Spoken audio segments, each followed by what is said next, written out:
Assalamualaikum warahmatullahi wabarakatuh. Apa kabar anak-anak? Semoga sehat selalu, tetap dalam lindungan Allah Subhanahu wa taala. Sebelum pembelajaran kita mulai, mari kita berdoa. A'udzu billahi minasyaitonir rajim. Bismillahirrahmanirrahim. Raditu billahi rabba wa bil islami dina wa bi muhammadin nabiyya wa rasula rabbi zidni ilma warzuqni fahma waj'alni min ibadikas sholihin amin ya rabbal alamin. Shadaqallahul azim. Nah, anak-anak, kita bertemu lagi dalam pendidikan agama Islam dengan tema 7 menerima kodok dan qadar.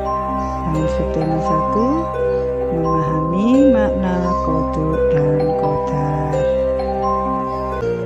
Peserta didik mampu 1 menunjukkan perilaku berserah diri kepada Allah Subhanahu wa taala yang mencerminkan iman kepada qada dan qadar.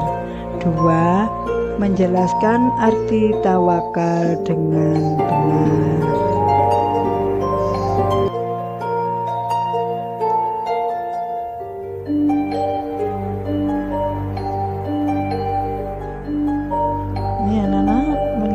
Pelajaran yang lalu kita telah menghafal surat Al-Maidah ayat 2, surat Al-Maidah ayat 3, kemudian surat Al-Hujurat ayat 12 dan surat Al-Hujurat ayat 13.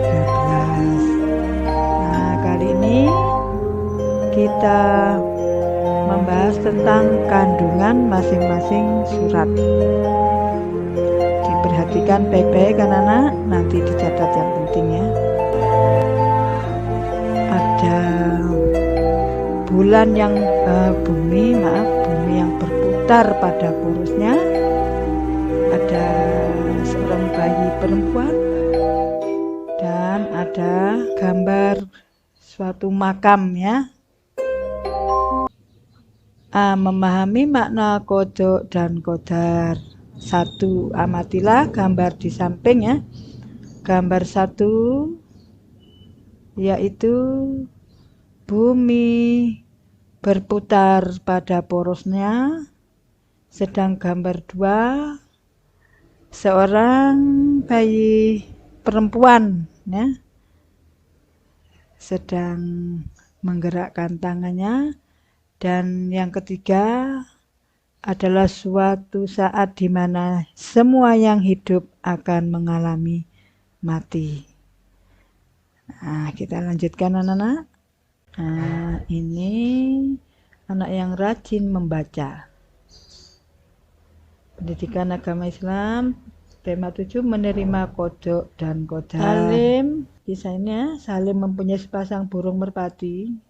Perhatikan pula ya cerita berikut. Salim mempunyai sepasang burung merpati. Dia ingin burung itu berkembang biak sehingga dapat memilih sepasang yang tangkas terbang.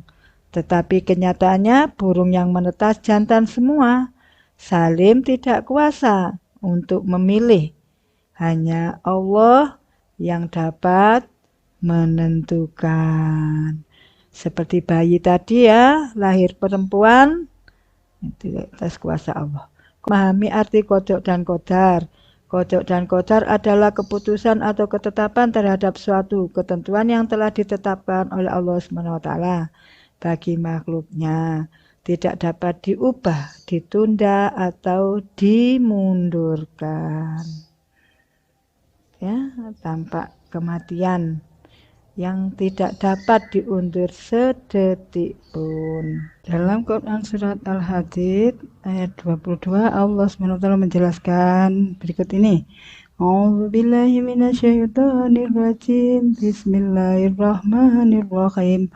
Ma asaba min musibatin fil ardi wala fi anfusikum illa fi kitabim min qabli an tabra'aha. Inna dzalika 'alallahi yasir. Shadaqallahul azim. Artinya, setiap bencana yang menimpa di bumi dan menimpa dirimu sendiri, semuanya telah tertulis dalam kitab di Lauh Mahfuz. Sebelum kami mewujudkannya, sungguh yang demikian itu mudah bagi Allah. 4 bencana apapun yang ada di muka bumi ini, tidak ada yang tahu. Begitu juga manusia tidak tahu kapan meninggal dunia atau kapan dunia ini kiamat. Quran Surat Ar-Ra'd ayat 8. A'udzubillahi minasyaitonirrajim. Bismillahirrahmanirrahim. Wa kullu syai'in indahu biqadar. Shadaqallahul azim. Artinya,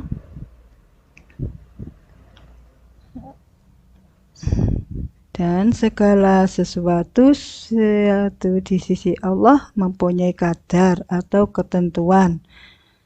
Berikutnya Quran Surat Al-Furqan ayat 2.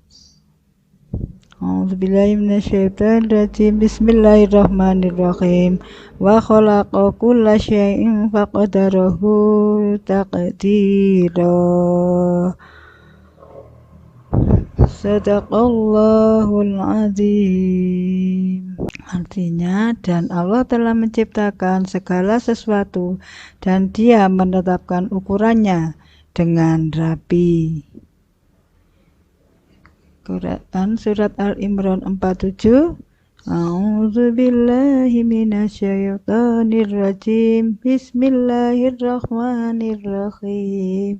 Idza qada amran fa innama yaqulu lahu kun fayakun.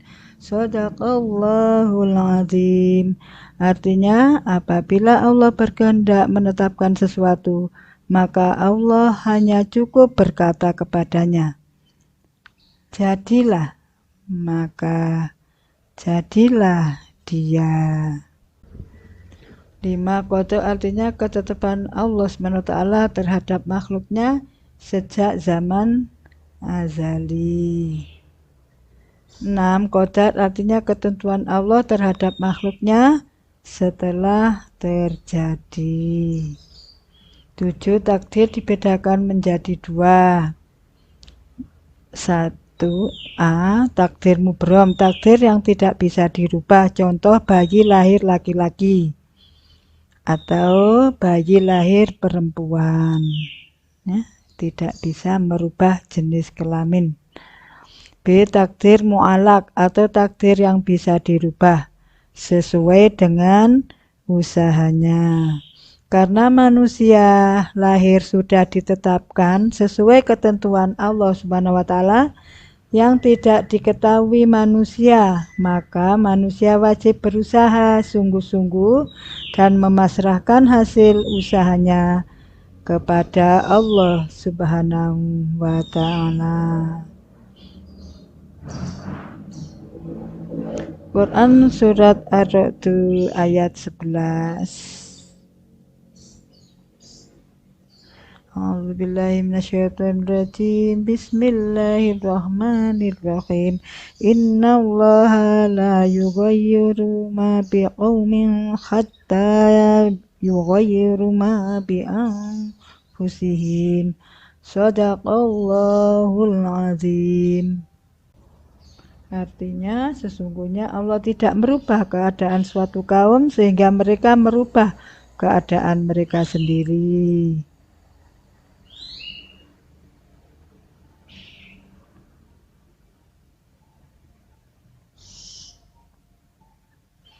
B. Hikmah beriman kepada qada dan qadar. Seseorang yang beriman kepada qada dan qadar akan bersikap antara lain: 1. Cita-cita yang diinginkan harus diusahakan. 2. Memiliki rasa percaya diri. 3. Giat dan disiplin dalam belajar. 4. Bertanggung jawab atas tugas yang diberikan. 5. Memiliki sifat sabar, tabah, dan tidak mudah putus asa. 6. Pandai bersyukur atas nikmat yang diperoleh sekecil apapun. B. Sikap seseorang yang beriman kepada qada dan qadar antara lain: 1. Mengisi waktu dengan baik. 2. Melatih diri untuk ikhlas dalam menerima takdir. 3. Menjauhkan diri dari sifat takabur, hasad, dan putus asa. 4. Berhati-hati dalam bertindak, bertanggung jawab atas perbuatannya. 5. Santun dan rendah hati dalam pergaulan. 6. Giat berusaha untuk mencapai cita-cita. 7. Berlaku disiplin dan percaya diri. Beriman kepada qada menyebabkan kita terdorong berusaha dan menerima hasil usaha dengan lapang dada. Beriman kepada qadar menyebabkan kita percaya diri, sportif, berusaha, dan berikhtiar. Kesimpulan: 1. Qada artinya ketetapan Allah sejak zaman azali. 2. Qadar artinya ketetapan Allah yang sudah terjadi. 3. Sebagai seorang muslim, kita bersikap senantiasa berusaha dengan ikhlas dan dengan ikhlas menerima takdir yang telah terjadi. Itulah anak-anak ya. Nah, Bu Ana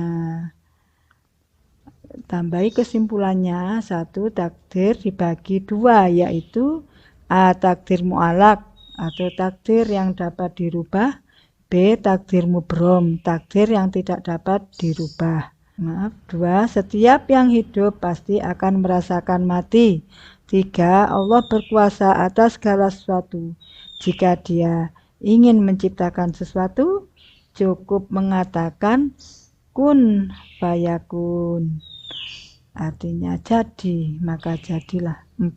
Tidaklah suatu kaum akan berubah jika mereka tidak mengubah nasibnya sendiri. Evaluasi anak-anak ya. Nah, anak-anak telah mengikuti pelajaran dari Bu Ana. Bu Ana ingin tahu sejauh mana anak-anak memahami pelajaran tadi, maka Bu Ana beri pertanyaan. 1. Apa arti qada? 2. Apa arti qadar? 3. Tulis contoh qada. 4. Tulis contoh qadar.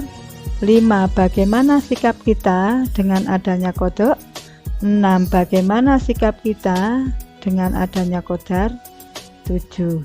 Apa hikmah beriman kepada qadar? Nah, kita akhiri pelajaran hari ini dengan bacaan Alhamdulillahirabbil alamin. Jangan lupa dikerjakan ya.